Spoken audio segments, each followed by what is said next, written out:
All right, Sean Zittel here with one half of the McKenna brothers, Stephen McKenna. Big puncher, 14 knockouts and 15 wins, hasn't lost yet, won the WBC International Super Welterweight title in a great division. Stephen, man, let's start with sparring because there's always great sparring in Vegas. Who are some of the guys you've worked with out here that the fans will probably know about? In recent times, Terence Crawford, one of them, worked with him. Before that, was down in LA, lived in America here for 4 years. Did a lot of sparring with all the top fighters. Lomachenko, another one. Jose Ramirez, Ryan Garcia. So I've been in with all these fighters. Been in with the best. So I know what it's like in there, and I know what these guys are like. Man, those are some big names you definitely named. Crawford. What camp were you sparring with Crawford? Were you helping him get ready for Madrimov? Yeah, his last fight. So I was preparing for my fight, and he was preparing for his. Both of them same date, August 3rd, and got great work in with him. So, sparring the likes of him, he's pound for pound the best in my opinion. So, it's great sparring for me, and give him some good work. So he lived up to that moniker, being the best pound for pound, from your experience when you sparred with him. Yeah, I think so. Out of all the guys I've sparred over the years, I was a top amateur fighter. Had over 155 fights, competed worldwide. I've been around this game a long time, but he definitely stood out to me. He's an all-round fighter, but that's the sort of work I like to get. What level I'm at. Was he? So were you not surprised at his success at 154? Because he's coming all the way up originally from 35. After you sparred him, were you like, oh, he'll be fine at these weights? Yeah, definitely, because he's big for the weight as well. He's a big, strong guy. He cuts down to make 154, so I knew there'd be no issues for him. Is he the best counter puncher you think you've shared the ring with, or? Him and Lomachenko's fairly close. Lomachenko, I sparred him. It was in my amateur days, 2018. He was a very sharp fighter before his fight with Pedraza. Mm-hmm. And, he's a great fighter, but him and Lomachenko skill-wise very similar, but Crawford, not as a complete fighter as everything. Just curious, how I know you mentioned Ramirez too, but how did Ryan Garcia compare to those guys? Yeah, he's nothing compared to them. Ryan Garcia really in general is a pussy. That's the way to put him. I sparred him. I was an amateur at the time. Beat the lugs out of him, and he didn't want any more sparring after. Jumped out of the ring after 4 rounds, but we've had previous history with him. There's been a lot of back and forth talk between me and him, but that's sort of a fight I'd like as well. Mm-hmm. I see he's back. He's ready to fight again. So that's the sort of guys that would put me in a good position getting a fight with him. Well, he has talked about knocking out super welterweights, so it's plausible that you could fight him one day at 54, right? Yeah, I'm a super welterweight. I'm only a call away. So Ryan knows me. He surely remembers the beating, at that time. But he's quite a character. He's one of these guys. He's a lot of people talking about him, but that's the sort of fights I want. I want all these guys that at the top, the 154 division. I'm coming for them all. I'm 15-0, 14 KOs, so I've a good record. I'm fighting now December 14th, another big fight. I'm gonna be looking to make some noise again and continue with another knockout. Yeah, Lee Cutler, I think 14-2, solid record. What do you want to show in this fight? Anything that you've been improving on, or what's some of the goals outside of obviously winning the fight that you want to get done? I just want to go in there and do what I do best, and that's knocking people out. So, it's a great fight for me. It's gonna, a lot of eyes are gonna be on it. So, I'm gonna go in there and make a statement. Nothing changes. I'm a wild, exciting fighter, and I'm gonna go in to knock Lee Cutler out in early fashion. How much different is your style than your brother, you think? Both of us two different styles of fighting as such. You know, Aaron's more technical in his fights. You know, I can fight technical as well, but a lot of guys have seen more my aggressive nature. You know, when I go in the fight, I go in to take their heads off, but Aaron's a very, very skillful operator. He's 19-0, so both of us, style-wise, we're very exciting. You know, we're crowd pleasers. You know, if any of us are fighting, you know, you're going to be tuning in. So, over the next 2 years, you're going to be seeing a lot of the McKenna boys. Hopefully, big fights in the UK, big fights out in Saudi Arabia. You know, we're coming for all the big names. The difference between you guys, does it kind of translate to your temperaments too? You know what I mean?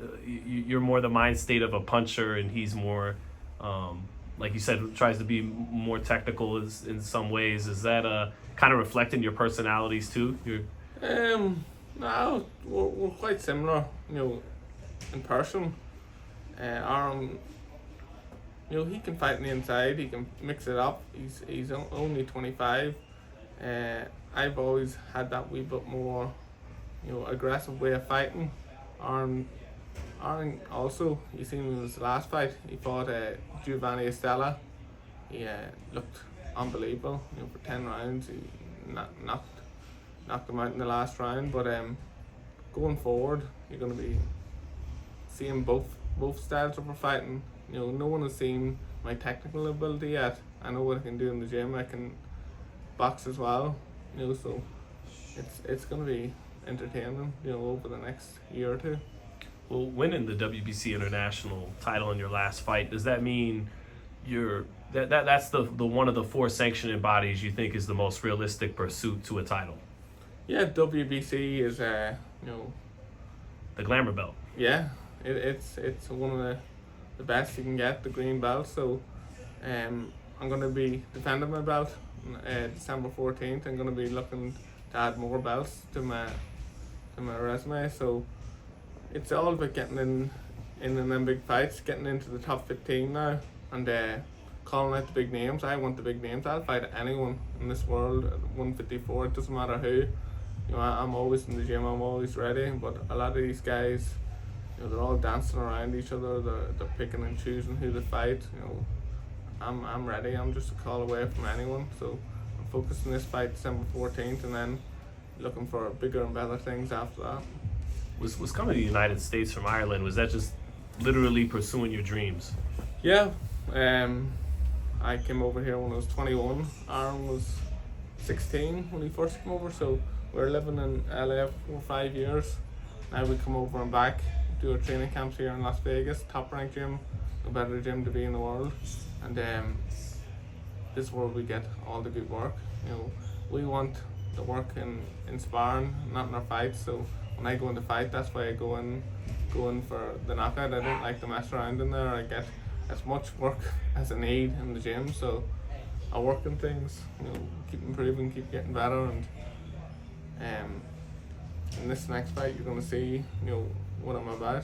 So, do you feel like you're in the deepest division in the sport right now? 154.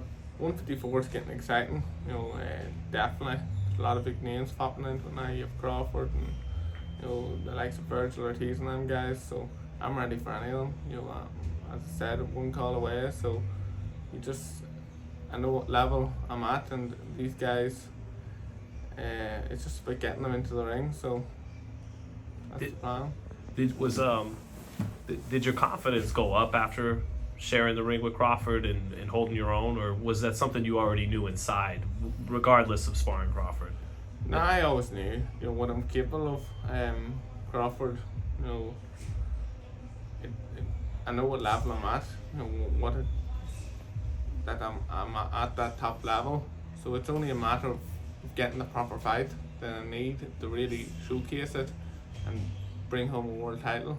You know, this game, you only have a short period of time. You know, you only get the one roll of the dice and one go at it. So I want to make the most of it. I want big fights. I want to bring big fights back to Ireland. And me and my brother Aaron both, you know, both tall for the weight. I'm almost 6'2". He's 6'2" as well. So I'm 154, he's 160. We could finish out at, you know, I'll finish at middleweight, super middleweight. Aaron will probably finish at light heavyweight.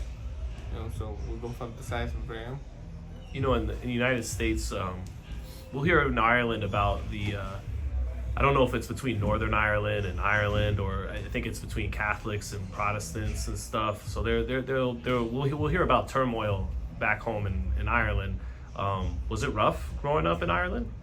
Not in my time, no. Okay. None of that, yeah. So, Yeah. No, nothing like that in our time. You didn't have to grow up around too much craziness? No. Okay. So then what made you tough then? Just training over the years. You know, I started boxing with 6 years of age. My dad, he's our coach. We have a gym right at the back of our house. You know, full size kitted gym. Me and my brother Aaron, and I have an older brother. He packed in boxing when he was 22. But the three of us, you know, all Irish champions coming through. Been around this game a long time, so we've been everywhere imaginable through our amateur days. We've been in with all the best fighters. You know, there isn't a style of fighter that we haven't come across. You know, so now we're into the big stuff. We're into the prime years of our career, and we're coming for the big ones.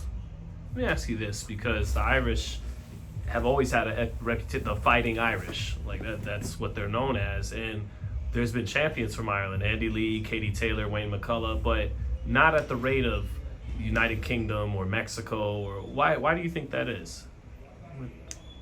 Ireland's a small country. Right. You know, there's not as many professional fighters in Ireland as there is in UK or USA, so we're a small nation, and everyone knows, you know, when you're in with an Irish guy, it doesn't matter, you know, it's going to be hard work for anyone. With you know, the Mexican style similar to the Irish, you know, pure heart. It's hard to beat a good Irishman, so you know, we bring the Irish toughness, we bring the Irish skill, so looking to bring, you know, the big stage of boxing back to Ireland. Katie Taylor did a phenomenal job, you know, unbelievable, you know, the greatest, in my opinion, in Irish, you know, sporting history and in women's boxing. So we want to headline big shows ourselves and bring world titles home. Yeah, and technically the Brits are taking a couple of Irish. Tyson Fury's Irish and Ricky Hatton's Irish, I think. They're of Irish descent, so you know, they stole a couple too, right? Yeah. But just want to flash back to Garcia for a second, because you made it known during this interview he's not Crawford or Lomachenko, but this just the natural stuff, the gifts, speed, power, and the left hook. How did that stack up? Did it stand out to you even? He always, you know, he does have that speed. There's no doubt in saying, you know, he doesn't have the speed. He's that one punch, the left hook, and when you take that away from him, you know, you put the pressure on him. You see the turning, you know, this lifting the front knee. He started that out front knee lifting, and I said, "Come on, Ryan, you know, cop on, really, you know." But jumped out after 4 rounds. This is when I was an amateur. Ryan was 16-0 or something at the time, but. So he was a pro when you. Yeah, okay. He was a pro. Yeah, this is when we first came to LA. So sparred him 4 rounds that day. Jumped out. Meant to spar him the next day. Came into the gym and he was sparring some wee small fella. But that's something. That's a fight I think, you know, in the future could possibly happen. You know, because he going back and forth on Instagram, he's saying he'll be ready, or he'll be ready for me when I step up, because I was only an amateur at the time. So I told him, you know, I'll be around. Don't worry about me in a couple of years. You know, this is back when I was an amateur. So now I'm 15-0, 14 KOs. Why not make the fight happen? If he wants to fight at 154, if he wants to fight at 147, so makes sense, doesn't it? What made it personal? Was there some words exchanged, and yeah? There wasn't much after it. It was just when he fought Luke Campbell, I said in an interview that Luke Campbell, could cause problems, that he could potentially beat Garcia, and he's seen it. He wasn't happy. He's saying, "Oh, I don't know what this dude's all about, and this, that, and other." But I don't like talking about sparring stories or anything like that. What happens in the gym happens in the gym. But Right. I know a pussy when I see one, and Ryan Garcia is a pussy. One of them guys that fights out of fear. I see through guys like that. Well, just last one on Ryan, because you and your brother are familiar with Haney, seen him in the gym. Your brother fought him in the amateurs. Do you think Haney could beat him in a rematch? Maybe not right now, but whenever that does happen, whenever he's ready. Yeah, well, it all depends on the weight. It was hard to come from that last fight. He was 3 pounds heavier. 3 pounds is a lot. Coming into a fight, but it's a good fight. I'd like to see the rematch. I think he needs the rematch, and I think Haney has the skills, he has everything, and I think he can beat him in the rematch. Yeah. And also about Crawford, do you think 68 at Canelo's too big for him, or he could pull that off? I think 168. I don't know. I wouldn't be surprised if the fight happened. But it'd be a good fight. That's for sure. They're both similar in height. Crawford's actually probably a wee bit taller. Got long arms too. Yeah, I've met Canelo before. They're similar enough in size. Crawford's big. Crawford, I'd say, cuts a lot of weight. So that's a good fight. I'm sure everyone would love to see it too. So I'd like to see that myself. They say Canelo's Irish too, so some people think. He definitely looks it anyway. He looks like he's a few Irish cousins, with the red hair. So I'd say there's some sort of Irish descent there. Well, I think someone from a Mexican friend of mine sent me some history lesson that the Irish at one point, there was a group of Irish that did go to Mexico. Yeah. Maybe it was in the 1800s or something. So I don't know. Maybe, right? Maybe. I wouldn't be surprised. Yeah, Canelo, he definitely has that Irish look. And then Ali found out he was part Irish. Yeah. So there's a bit of Irish in everyone. Yeah. So you never know where you'd find a good Irish person. And lastly, Stephen, obviously you want to fight everybody right now, but the process. You gotta get ranked in the top 10 and win a belt, and so what do you think is the realistic timeline for that, for you fighting for a world title? This time next year. Think so? Yeah. So I want to get this fight. December, get it, get the win, get the knockout. I want to be at early next year. I want to be fighting, as active as possible. I want to be, fighting. I want to be everyone talking my name. So within, this time next year, take a big fight early next year. Be ready for any of these guys. I'm in the gym all year round. I don't mess around. I'm always ready for a fight. So it's just about activity now and getting in there and getting people talking. Yep. That's what it's all about. You have to back up the talking as well. There's no good calling this, that, and the other out. But when you can do your talking in the ring and knock people out as I step up, that's what I'm going to look to do. We'll be watching December 14th, man, against Lee Cutler. Is that the co-main event for Natasha Jonas's fight? No, the co-main event is Lauren Price. She's defending her world title, so it'll be before that. Okay, but it'll be DAZN, I believe, right? It's on Sky Sports. And over in the USA it'll be on Peacock. Okay. You'll be able to tune in there, yeah. Nice, man. You're on the Peacock app. You're on the same app as NBC and all these big channels. So boxing fans, tune in for that. Again, 15-0, 14 knockouts, big puncher, amateur pedigree, sparred, some of the best we have out here in the States. We'll be watching, Stephen. Thanks, man. All right, thank you. All right.